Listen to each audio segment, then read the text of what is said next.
Hello friends, my name is Amasu. Today we shall discuss about topic that what is platform as a service. Friend, today's topic is very interesting, especially if you have interest in technology and you want to learn about it. So let's start, friend. First of all, I will request to please subscribe to my YouTube channel and click on the bell option as well so that my videos can reach to you, and also you can follow me on the Facebook page as well. So friend, today's topic is platform as a service or PaaS. So now what does it mean by platform as a service? Friend, platform as a service is basically a type of cloud computing. We all know cloud computing. That means cloud computing means that the basically all the services reside on the remote, and you are using those services on a pay as you go basis. That means whatever the services you will use, you will pay for that only. If you are using for 1 month, you will pay for only for 1 month. If you are using for 2 months, you will only pay for 2 months only.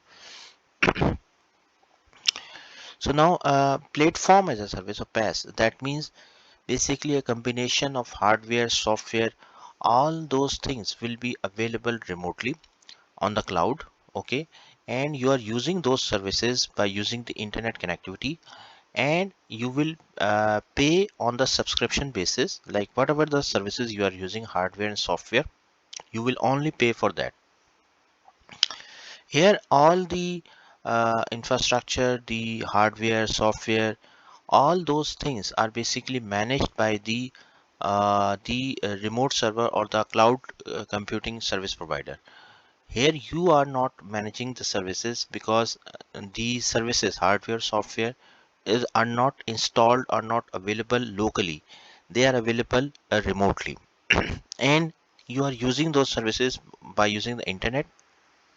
Basically, what you will do, you will basically take the subscription, like whatever the fees are there, the financial fees are there, you will pay for that and you will use on the pay as you go basis. So basically this is the concept of platform as a service.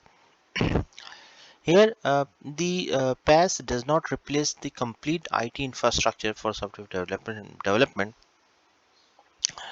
but but most of the things are basically managed by the PaaS provider or the remote server. Users, you mostly frequently access the offering services through the web browser. There are mainly three types of PaaS: the public cloud, private cloud, and hybrid clouds. That means obviously public means sharing, private means private that no one other else is using, and hybrid means the combination of both public and private. PaaS provide the different services. First is the development team collaboration, application design and development, application testing and deployment, web service integration, information security, and database integration. So you can notice that most of the things are basically the PaaS provider is providing, and you just need to deploy the application on the PaaS, and the whole infrastructure, you can say the whole combination of application and the software and the hardware, the environment is basically managed by the PaaS provider. And you will pay for go as on a pay as you go basis and per user basis. Per use means that how many users will use the application on the PaaS environment, so you will pay for that accordingly. There are few advantages and disadvantages of the platform as a service. First one is that PaaS provider will supply most of the infrastructure and the IT services which user can access anywhere through a web browser.